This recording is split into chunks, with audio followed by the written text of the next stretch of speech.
Jamaah, oh jamaah, Alhamdulillah jamaah masih di Islami Tinda dan hari ini kita sedang membahas tema berdamailah dengan masa lalu. Masya Allah. Masya Allah, di segmen sebelumnya tuh lucu banget tadi pertanyaannya ya. Itu kan keluarga istri saya kan nonton. Oh iya kan itu namanya fan. Ya, kalau keluarga istri kan udah selesai Ustaz. Iya. Janganlah. Kan yang ada yang jangan baru. Hargai jangan tapi lah. Habib, Ustaz Tapi Maulana. tunggu dulu nih. Kenapa? Berkaitan dengan Nggak tema usah kita Maulana, hari alasan ini. aja. Setiap orang kan punya kenangan masa lalu. Betul, pasti. Apalagi Masa lalu udah dikubur saat Iya. masa yang akan datang. apalagi kenangan pada pasangan sendiri. Betul. Kadang kan pasangan kita kan suka cerita kenangan masa lalu. Allah. Iya. Masa lalunya, tapi kan kita kan sulit menerimanya. Iya betul juga. Makanya jangan pernah ceritain masa lalu deh. Kurang baik ya, kurang etisnya. Jangan Buat di sini jamaah maksudnya. Islami Tinda dimanapun berada, apapun yang terjadi masa lalu kita kan menikah dengan wanita yang sekarang, Betul. bukan wanita yang masa lalunya. Betul. Ustaz kapan dong? Ya juga sih. Nah, baik berarti saya izin bertanya sama Ustaz Syam ya, Ustaz Maulana. yang punya banyak masa lalu. Enggak, bukan permasalahannya. Ustaz belum ada yang baru, jadi nggak boleh ditanya. Iya, nggak boleh. Kita juga harus menghargai keputusannya. Ustaz Syam, Iya. lalu adakah cara agar kita tuh bisa keluar dari pertengkaran akibat pasangan di masa lalu? Yang ditakutkan bukan, yang mengerikan bukan jawaban jihadnya, tapi yang mengerikan adalah nanya baliknya. Alhamdulillah, wassalatu wassalamu ala rasulillah, amma ba'd. Kalau dikatakan semua kita punya masa lalu, maksudnya semua kita punya masa lalu ya karena kita hidup di dunia ini pasti punya pengalaman-pengalaman. Betul. Dan tidak semua pengalaman itu adalah sesuatu yang patut untuk kita ungkapkan kembali, dan setiap pengalaman itu bukan semuanya adalah prestasi, kadang-kadang itu adalah suatu blunder yang Ya. bahaya untuk masa depannya. Maka subhanallah, lalu ternyata sakit hatilah seseorang. Ya. Kenapa? Karena dia mendengar cerita daripada pasangannya. Ya, bukan sebenarnya yang membuat sakit hati hanya karena kemaksiatan, bukan itu. Tapi misalnya ada yang melanjutkan perjuangan Umi Nora nih, ya. Ada yang melanjutkan perjuangan Umi Nora gitu ya, menjadi ibu anak-anak subhanallah. Lalu ternyata Ustadz Maulana menceritakan dulu Umi Nora baik, dulu Umi Nora Oh, begini. berarti membanding-bandingkan. Iya, subhanallah. Jadi banding-banding Sebenarnya ke. niatnya nggak banding-banding ke, niatnya cuma mengingat-ingat aja kalau dulu saing-saing ke. Kebayang nggak kalau ada wanita yang akan datang? Lihat di rumah saya, Fotonya. semua Iya sisi lagi. manapun ada foto Umi Nora. Iya, subhanallah. Jadi sebenarnya laki-lakinya tidak mau menceritakan masa lalunya, mantannya tidak, Iya, cuma betul. menceritakan kebaikannya. Dan ini pernah terjadi oleh baginda Nabi SAW. Nabi SAW saking banyaknya jasanya ibunda Khadijah radhiyallahu taala anha yang kita tidak bisa ceritakan lagi, hartanya lah, ya nama baiknya dipertaruhkan lah. Kan semua orang jadi benci ibunda Khadijah, semua karyawannya ikut benci ibunda Khadijah. Kenapa? Rekan bisnisnya semua memutuskan bisnis daripada ibunda Khadijah, dimiskinkan ibunda Khadijah. Kenapa? Karena bersama dengan baginda Nabi SAW. Maka Nabi pun merasa itu. Jadi jasanya banyak sekali, sehingga ketika menikah dengan ibunda Aisyah pun Nabi SAW kadang-kala menceritakan kebaikannya ibunda Khadijah. Dan sangat manusiawi ketika seseorang menceritakan masa lalunya, kecuali masa lalu berzina, masa lalu bermaksiat, masa lalu dosa-dosa, itu diharamkan untuk diceritakan kembali. Coba kita berdamai dengan pasangan kita. Mungkin dia hanya menceritakan kebaikan orang lain, mungkin sang istri hanya boleh mengatakan, doakan saya mudah-mudahan saya bisa lebih baik atau saya bisa menyamai kebaikannya, insya Allah. Keridhaan. Iya. Masya Allah. Jadi Ustaz Syam juga sekarang udah pintar-pintar menjaga perasaan kajian juga ya, karena kan Kalau kita kan nggak ada yang mau diceritakan siapa. Bagus, tepuk tangan. Iya. Kita kan ada pesantren. Betul. Nggak ada istilah pacaran. Kalaupun ada, itu haram diceritakan karena nggak hal, hubungan yang nggak halal gitu. Nah, itu kita harus belajar tuh dari kisah Rasul juga. Rasul bagaimana menjaga perasaan anaknya juga ya, kita bisa belajar dari situ. Nah, sekarang Amin. saya mau izin bertanya sama Ustadz Maulana nih. Sasam aku berani. Kalau Habib takut Kalau Habib nggak berani. Karena keturunan Nabi. Ustadz Maulana, untuk melanjutkan pembahasan kita nih, izinkan saya bertanya, ini penting banget nih. Apa sih? Gimana sih dalam Islam? Karena kan kita namanya sama masa lalu itu ada sakit hati, ada dendam dan segala macam ya. Mungkin ada trauma gitu ya, trauma dalam menjalani kehidupan yang akan datang karena masa lalu gitu. Nah, kadang pengen ngelupain tapi sulit banget. Nah, ini gimana cara menghilangkan? Ada terapinya. Allahu Akbar. Ada 5 terapi dalam menghilangkan trauma masa lalu. Ada masalah? Tidak ada. Jantung saya aman. Gini, Habib, maaf, Sasam. Buat semuanya, catat dengan baik-baik. 5 terapi dalam Islam untuk menyembuhkan trauma. Amin. Yang pertama, keterbukaan. Keterbukaan di sini berarti introspeksi atau bermuhasabah diri. Akui. Aku ini begini. Maka dibutuhkan ada namanya bermunajat. Berdua-duaan dengan Allah. Mengakui dosa-dosa. La ilaha illa anta subhanaka inni kuntu minadz zalimin. Allah tahu kita berdosa, tapi Allah nunggu kita untuk mengakui kesalahan itu. Itu yang pertama. Ya. Terapi dalam Islam untuk menghilangkan trauma masa lalu dengan yang pertama bermuhasabah dulu. Kemudian yang kedua, lakukan dengan ketenangan. Dengan cara apa ketenangan? Berzikir. Ala bizikrillah tatmainnul qulub. Menenangkan diri. Ingat, sakit apapun pengobatannya adalah ketenangan dulu. Tenang, jangan panik. Jangan panik. Contoh kalau di pesawat, goyang pesawatnya, jangan panik, pada lari-lari semua, makin jatuh itu pesawat. Lebih baik pakai sabuk pengaman. Duduk diam. Nah, menyelesaikan masalah. Betul. Yang ketiga, mohon maaf. Selain ketenangan dengan berzikir, ada namanya bersyukur. Apa? Lihat apa yang Allah sudah berikan. Jangan lihat apa yang belum Allah berikan. Atau sesuatu yang belum kita raih. Sehingga kita banyak bersyukur.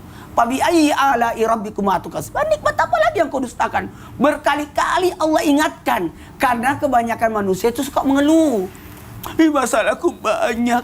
Ngapain? Masih banyak nikmat yang Allah berikan pada kita. Ini yang harus dicamkan. Mohon maaf. Jadi terapi yang pertama tadi apa? Bermuhasabah. Keterbukaan. Terapi yang kedua apa? Ketenangan. Berzikir. Ketiga. Terapi yang ketiga adalah banyak-banyak bersyukur. Mengungkapkan nikmat yang Allah berikan. Oh, tidak seberapa ternyata. Hilang dompetku. Bersyukurlah kau pernah punya dompet. Ada orang tidak pernah hilang dompetnya karena memang dia punya. Itu aja, sudah. Hilang sepedaku, masih mending kau punya sepeda. Ada orang tidak punya sepeda. Itu yang harus dipikirkan. Sakit kakiku, ada orang tidak pernah sakit kakinya. Karena tidak punya, aduh. Iya, itu kan seperti itu. Dark jokes. Mohon maaf. Yang keempat, terapi berikutnya yang keempat adalah baik sangka. Baik sangka. Ingat, ibadah tertinggi adalah baik sangka. Dosa terbesar adalah putus asa. Baik sangka. Baik sangka itu enak. Ketika kita baik sangka, alhamdulillah bersyukur. Jatuh masih bersyukur. Untung pakai helm. Kebayang nggak? Masih untung. Masih ada untungnya. Padahal habis kecelakaan. Iya. Kecelakaan. Untung masih hidup anaknya. Padahal bapaknya anak mati. Iya. Kan gitu. Yang kelima, ini yang terakhir. Yang kelima adalah berani untuk menyelesaikan masalah. Bukan lari dari masalah. Itu. Lebih ada yang ini ya. Lebih lincah. Masalah. Kan tadi. Iya, Enggak, soalnya tadi pas lagi break banyak yang DM. Baik, Masya Allah, jamaah Islami Tindak yang dirahmati Allah. Luar biasa pembahasan kita hari ini untuk kita supaya bisa melihat sisi positif dari masa lalu. Bagus. Untuk berdamai dengan masa lalu gitu ya. Ya Allah, ini orang aku bicarain terapi 5, dia langsung jokesnya satu apa tadi? Tadi supaya kita melihat sisi positif gitu Sisi dari masa lalu itu. Masya Jago Allah. banget sih menyimpulkannya. Kan dari Ustadz Maulana, dari Ustadz Sam, dari Habib saya simpulkan, Masya Allah. Nah ini jamaah yang di rumah, ini guru-guru udah gak sabar nih, pengen pertanyaan dijawab Tapi sama guru-guru. pertanyaannya nggak kayak tadi kan? Enggak dong, sekarang kan udah diseleksi, udah dipilih dulu nih sama tim Islami Tindak. Kalau yang begitu-begituan, jangan di sinilah. Tapi siap ya balas ya Ustadz Maulana ya. Baik, masalah jamaah, berarti sekarang waktunya kita masuk ke segmen Tanya Dong Ustadz. Kami semua tanya dong Ustadz. Baik, Masya Allah, tabarakallah. Terima kasih jamaah yang sudah mengirimkan pertanyaannya melalui sosial media Islam Itu Indah. Sekarang langsung aja kita bacakan pertanyaan pertama. Ada pertanyaan dari Instagram @Afiza Nurchania. Assalamualaikum Pak Ustadz. Waalaikumsalam warahmatullahi wabarakatuh. Mau bertanya nih dan meminta pencerahannya. Saya udah menikah dengan suami saya baru 8 tahun lebih. 3 tahun. Itu mohon maaf, kepotong, baik. Oh, di sini. Di sini aja. Oh ya, mohon maaf, baru 3 tahun lebih. Tapi kok hampir tiap malam saya mimpi tentang mantan pacar saya yang dulu. Waduh. Bagaimana nih supaya tidak bermimpi ke dia terus? Ini sudah menikah tapi bermimpinya tentang mantannya. Ustaz Sam gimana nih mau dijawab nih? Guru? Satu, blok semua akses. Nah, Blok satu. semua akses sosial media kah, kontak daripada person kah, harus diblok semua itu, subhanallah. Karena bagaimana tidak bermimpi kalau masih melihat statusnya, masih melihat Ya. dia, kan mau nggak mau alam bawah sadar masih merekam kenangan bersamanya, Betul, mau betul. nggak mau.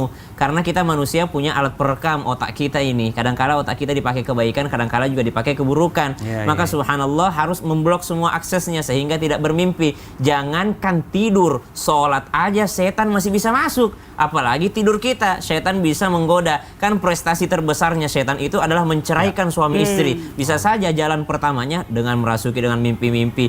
Kayaknya saya mimpi dia itu karena mungkin ada apa-apa dengan dia. Kabari deh, kamu sehat-sehat aja kan? Saya semalam bermimpi kamu. Oh, dibalas, saya juga mimpi kamu. Oh, mulailah setan merusak daripada hubungan rumah tangganya. Maka mesti memang memblok semua akses daripada semua yang bisa mengganggu rumah tangga, yang mana rumah tangga ini kita anggap ibadah karena memang ibadah, sehingga jangan sampai membuka celah agar setan bisa mengganggunya. Na'udzubillahi min dzalik. Baik, guru-guru izin kita langsung mending bacakan pertanyaan kedua nih dari Instagram. Ini dari Instagram Jangan @hamba Allah. hati-hati, Ustaz Sam kalau kemana ikutin. Bahaya, ini temanya bahaya. Yang sekali. inisialnya D itu juga sudah diblok. Waduh, ini lebih bahaya lagi. Tolong kita lanjutkan ke pertanyaan kedua. Assalamualaikum nih dari pertanyaan hamba Allah.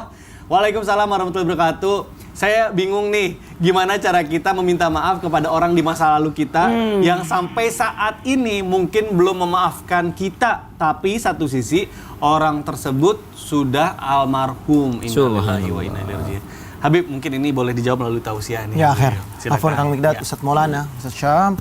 Bismillahirrahmanirrahim. Allahumma shalli ala Sayyidina Muhammad wa ala ali Sayyidina Muhammad. Allahumma shalli wa sallim Ada hablum minallah, ada hablum minan nas. Hubungan kepada Allah, kita berdosa, kita bermaksiat, kita melakukan perbuatan zina, judi, khamar, dan lain sebagainya, atau makan barang yang haram, kita bisa bertaubat dan minta ampunan kepada Allah Subhanahu wa taala. Sebagaimana tadi Ustaz Maulana sampaikan, bertaubat bahwa saya tidak akan mengulangi perbuatannya lagi. Saya akan berserah diri kepada Allah Subhanahu wa taala, saya minta ampunan kepada Allah Subhanahu wa taala dan melakukan daripada dirinya dengan perbuatan yang baiknya. Bahwasanya ya Rabb, saya sadar, saya minta ampunan kepadamu, sujud, ya kan, minta kepada Allah dalam sholat taubatnya, dan yakin bahwasanya ya Allah, saya akan meninggalkan semuanya dan tidak akan mengulanginya kembali. Ini hubungan kepada Allah Subhanahu wa taala dan diterima sama Allah taubatnya. Siapapun hamba akan diterima taubatnya sama Allah Subhanahu wa taala. Nah, bagaimana dengan hablum minan nas? Saya punya dosa nih sama Ustaz Sam. Dulu waktu saya masih kecil, ya kan, saya suka bullying, ya misalkan kayak gitu. Atau Ustadz Maulana masih kecil, dibullyingin, dihina, atau dicaci, atau pernah dipukul, atau pernah disakitin, sampai teriang-yang sampai sekarang, misalkan seperti itu. Bagaimana cara saya minta maaf? Ketika masih hidup, masih ada, faman afa wa aslaha fajruhu 'ala Allah, maka barang siapa yang memaafkan, niscaya Allah Subhanahu wa taala akan membalasnya dengan pahala yang sangat besar dari Allah Subhanahu wa taala, dan Allah menanggungnya, dan Allah Subhanahu wa taala akan melihat hamba tersebut. Kenapa? Karena minta ampunan kepada Allah Subhanahu wa taala. Kalau yang masih hidup, ya kan, kita deketin, kita minta maaf, kita minta ampunan. Kalau dimaafin, alhamdulillah. Nah, yang masih hidup kalau kita deketin dia nggak mau minta maaf, bujuk, rayu. Bagaimana caranya agar Ustadz Maulana, Ustadz Sam mau maafin Mikdad misalkan, ya kan, pernah dihina dulu, ya kan? Gimana caranya? Aduh, ya kan, deketin, bawa makanan, bujuk, rayu, temuin di mana? Ada namanya kafarat ya, kafarat ya. Iya, ada kafaratnya. Nah, deketin, pokoknya dia deketin, baik-baikin. Misalkan dia masih nggak mau maafin, deketin lagi, usahakan. Dia masih nggak mau maafin, deketin lagi, muka tembok. Dulu apa? Dulu mau hina, dulu mau caci, betul. dulu mau maki, ya kan? Sekarang tugas kita adalah meminta maaf, karena hablum minan nas. Kalau sampai di mizannya Allah, nanti dipanggil itu hamba. Ini dulu yang pernah kamu zalimin, ini dulu yang pernah kamu sakitin, ini yang dulu pernah kamu hina, ini yang dulu pernah kamu ini dan lain sebagainya. Inilah saat momennya di dunia, minta maaf sampai bujuk. Oh, nggak bisa juga dia udah minta maaf, ya kan? Deketin keluarganya, rayu keluarganya, ya kan? Nah, sama kalau misalkan orang tersebut sudah berpulang ke rahmatullah, meninggal, sama yang dilakukan adalah sodako atas namanya. Mantap. Berbuat baiklah atas namanya. Datangin keluarganya, anaknya, minta maaf, dulu saya pernah nyakitin bapak, saya minta ridho, minta ikhlasnya. baikin anaknya, ya kan, kasih hadiah kepada anaknya, kasih hadiah kepada keluarganya, jangan kasih sama istrinya, ntar disangkain mau deketin istrinya. Ya kan? Nah, intinya kasih sama keluarganya, ya kan, mentang-mentang istri masih muda kan. Nah, intinya gitu. Pokoknya intinya deketin, baikin anaknya atau keluarganya agar apa? Atau bapaknya yang masih ada atau keluarga terdekatnya masih ada, berharap, ya Allah, dengan cara saya seperti ini saya menunjukkan bahwa saya tulus meminta maaf kepada hamba tersebut, ya Allah.